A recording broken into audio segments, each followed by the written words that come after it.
કાર્યકર સંજય બગડા, ગામ લીલિયા.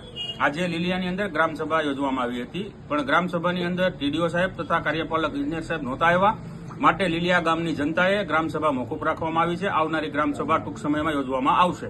પછી અમે બધા ગ્રામજનો તથા યુવા કાર્યકરો તથા વિજયભાઈ વિરાણીની સમગ્ર ટીમ કે જે આમ આદમી પાર્ટીમાં છે અને સતત લીલિયાની અંદર એક્ટિવ છે અને કામ પણ સારું કરે છે, તેની ટીમ તથા લીલિયા ગામના સર્વ જ્ઞાતિના ભાઈઓ બહેનો, યુવાનો, આગેવાનો, વડીલો અમે લીલિયા ગામમાં જે ગટરનું કામ અત્યારે ચાલી રહ્યું છે ત્યાં અમે મુલાકાત લેવા ગયા કે ભાઈ આ ગટરનું કામ નબળું છે તો અમે આને બંધ કરાવો એમ.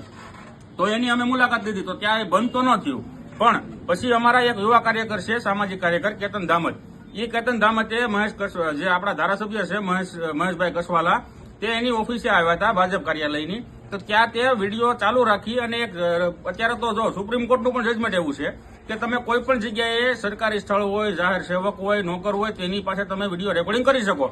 તો તેણે વિડીયો ચાલુ રાખ્યો કે સાહેબ તમે ત્યાં અત્યારે ગટરની મુલાકાત લેવા કેમ નથી આવતા? ત્યાં અત્યારે સમગ્ર ગામના લોકો, આવવાનો, આગેવાનો, વડીલો, ભાઈઓ, બહેનો છે, તમે ત્યાં આવો અને વિઝિટ લો. અમારી હાજરીમાં તમે એન્જિનિયરને ખખડાવો અથવા કહો કે ભાઈ કામ નબળું થાય છે. તો ધારાસભ્યએ એને સારું ન લાગ્યું તો એને તાત્કાલિક પોલીસને બોલાવી અને જે કેતન ધામત છે, જે સામાજિક કાર્યકર છે, તેને યુવા વ્યક્તિ છે, તેને તાત્કાલિક અરેસ્ટ કરવામાં આવ્યો અને લીલિયા પોલીસ સ્ટેશને બેહાડી દેવામાં આવ્યો. તો આવી રીતે આ મનમાની હાકે છે.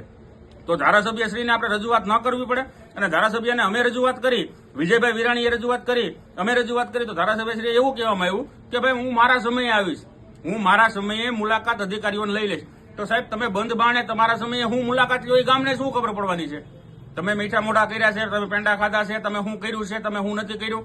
સાહેબ આ બધી વસ્તુ રહેવા જો. તમે ગામના અને આ તાલુકાના સેવક છો, લીલિયા સાવરકુંડલાના ધારાસભ્ય છો, તમારે બધાની વચ્ચે રહેવું પડે અને જો તમે ન રહી શકતા હોય તો તમારે રાજીનામું આપવું પડે. તો સાહેબ તમે આવી રીતે તમે કોઈ પણ વ્યક્તિને દબાવી અને પોલીસ ફરિયાદની ધમકી ન આપો. આમાં કોઈ સામાજિક વ્યક્તિ દબાવવાનો છે નહીં.